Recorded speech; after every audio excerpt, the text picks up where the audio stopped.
Welcome to the Deep Dive, where we unpack complex sources to give you the insights you need to be, well, instantly informed. Today, we are zoning in on Maharashtra. We're looking at the big, really significant shifts in its IT and innovation scene, especially after those major policy drops around September 2025.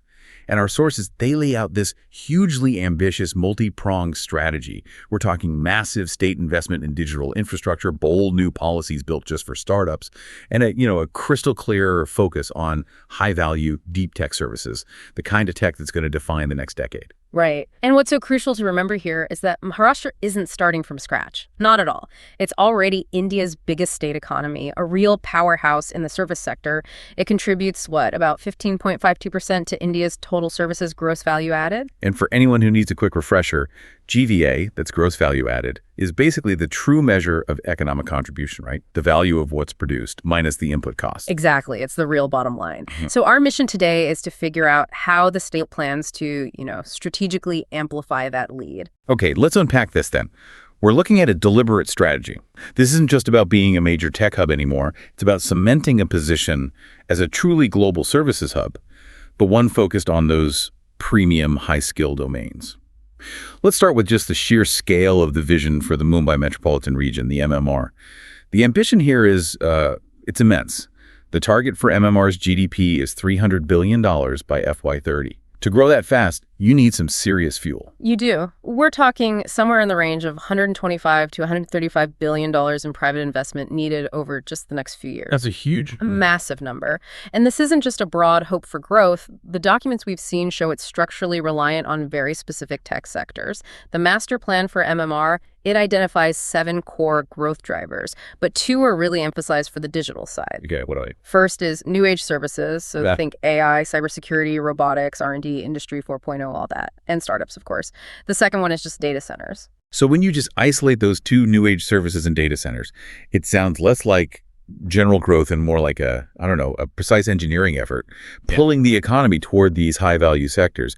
What kind of impact are they actually projecting from just those 2 areas? That's the part that really shows you the strategy shift. The state estimates that these champion services alone could generate a $40 to $45 billion GVA swing. A $45 billion swing. For the MMR economy, yes, by FY30. To put that in context, that's like adding multiple whole new specialized industries to the region in less than a decade. And crucially, this growth is tied to quality. It's projected to create between 1.9 and 1 million new high productivity jobs. That's a significant figure, but I have to ask, betting so heavily on just 2 digital drivers, especially with how volatile AI funding can be globally, that introduces a lot of risk, doesn't it? It does, but it's a calculated risk, and it's built on an incredibly strong foundation that's already there. I mean, Mumbai and Pune are already titans.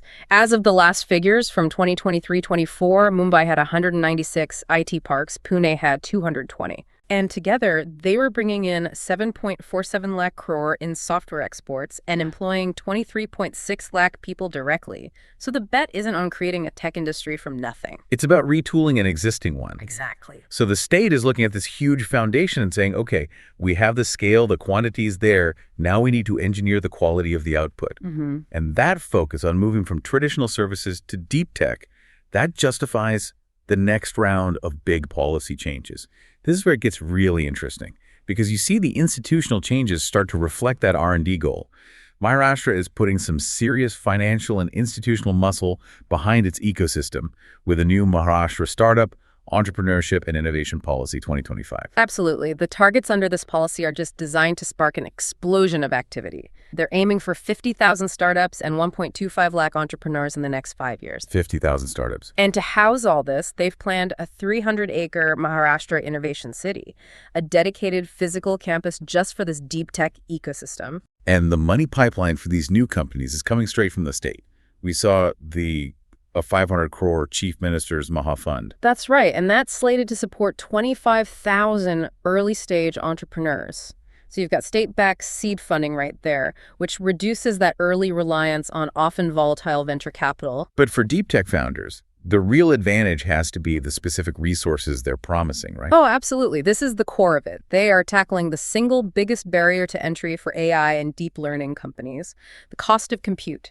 The state is promising subsidized access to high-performance computing HPC clusters, cloud AI resources, and those, very coveted high-performing GPUs. If you're a deep tech startup training a large language model or, I don't know, a complex robotics algorithm, the cost of GPU time can literally sink your business before you even start. How much of a game changer is this subsidized compute power, really? It's massive. It is a huge deal. Training large AI models can cost millions of dollars in compute time alone. By providing this subsidized access, the state is basically slashing that startup barrier to entry. It means brilliant researchers can actually focus on innovation, not on burning through their seed funding just to train their models. And this connects to the national picture too, doesn't it? It connects perfectly. We saw the Union Cabinet approve that 1.0 lakh crore RDI scheme back in July 2025. Right, the Research Development and Innovation Scheme. Yes. And that national scheme is specifically designed to get the private sector more involved in sunrise domains like AI and deep tech. Critically, it focuses on projects at TRL 4 and above, Technology Readiness Level 4, which for anyone unfamiliar just means the research is ready to move out of the lab and into prototyping and, commercialization. So Maharashtra is essentially building the local infrastructure to help its startups capitalize on that national push. Perfectly synchronized. And on the corporate side, they're being just as selective with the new Maharashtra Global Capability Center policy. This one seems very picky about the companies it wants. That is probably the most telling policy change in the whole stack.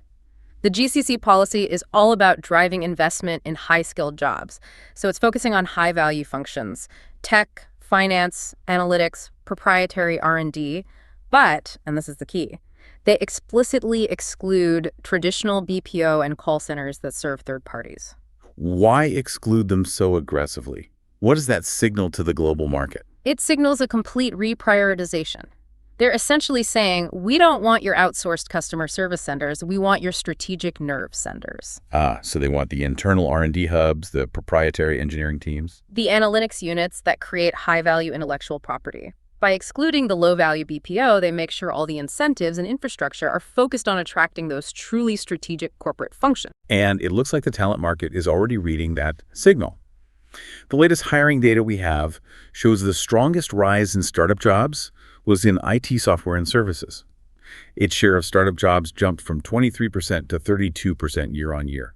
That's a big jump. And it's not just for fresh graduates. If you look at the experience levels, there was significant growth in mid-senior professional hiring, people with 7 to 10 years of experience. That segment grew how much? It was up 34% year on year. That tells you that companies aren't just expanding headcount, they're scaling up. They're hiring the experienced leadership and technical talent you need to run these high-value GCCs and advanced R&D centers. Okay, so this whole blueprint, the policy, the talent strategy, it all needs hard physical infrastructure to actually work. Let's pivot to that. We're seeing a monumental build-out, especially on the data center front. The state is really focused on becoming the digital backbone for the whole country here. The industry secretary confirmed plans for 4 new data center parks, and they'll be across Mumbai, Pune, and Nagpur. So they're decentralizing the capacity. Right, while still ensuring you have that critical density for the big hyperscale operations. And global capital is obviously paying attention. In October 2025, we saw the huge announcement from ST Telemedia Global Data Centers, STT-GDC. A very big one. They committed INR 5,000 crore, which is roughly $600 million, to build multiple hyperscale AI-ready data centers. And not just AI-ready, but liquid-cooled campuses. That's for the really high-performance stuff. Exactly. That's a massive vote of confidence in the state's digital future, especially at the high end of the AI infrastructure chain. And this investment lines up perfectly with the state's own spatial planning. They're specifically expanding in the Navi Mumbai MIDC area near the Thane Trans Harbor Creek. And the whole area influenced by the MTHL, the Sea-Link, is being developed for townships, R&D parks, and, data centers. So they're literally building the physical spaces to house this next generation of digital infrastructure. Yeah. And the growth is also moving beyond the traditional choke points like Hinjawadi and Pune. Exactly. To ease that pressure, a new IT park was approved in Pune's Purandar district. And regionally, the vision is even broader. There's a strategic plan to develop New Nagpur as a global business and financial hub, using the existing Mihan SEZ assets. So it's a clear commitment to spreading the economic growth across the state. Okay, so to extend that foundation, we have to quickly touch on the national hardware enabler. You can't run a deep tech hub without modern silicon. No, you can't. And that's where the National Semiconductor Progress provides the essential support. The MeitY Secretary, S. Krishnan, recently said the commercial production of chips is expected in the coming weeks. And that confirms what the Prime Minister announced back in September, right? That's right. He announced that test chips from Micron and Tata were already in production. So this move toward localized chip manufacturing, it reduces the reliance on those volatile global supply chains. And it ensures that Maharashtra's new innovation city has the hardware it needs to power its subsidized HPC clusters. It's a beautifully coordinated dance. Policy provides the roadmap, funding is the fuel, and the data center and semiconductor push provides the engine, a concerted effort, state and national. So if we connect all this to the bigger picture. Well, Maharashtra's strategy in late 2025 is clearly focused on leveraging this global shift toward AI and deep technology. They're combining tailored policy incentives, like that very selective GCC policy, and the Maha Fund, with just monumentally scaled infrastructure investment in data, power, and hardware. So that summarizes the core idea for you. The state isn't just waiting for the future of tech to happen. It's actively manufacturing an integrated ecosystem, one built specifically for a high-value R&D-driven digital economy. This is a strategic leap far beyond basic IT services. So to leave you with a final provocative thought to mull over, our sources show India secured 38th place in the Global Innovation Index for 2025. And investor confidence is high. 76% believe India can build its own sovereign AI infrastructure. So given Maharashtra's massive investment in subsidized HPC and AI access for startups within that new innovation city, the question is, how quickly will this localized capacity transform the state's already strong position into a true global advantage? And more specifically, what AI or deep tech domain will be the first major global win to come out of that 300-acre innovation city?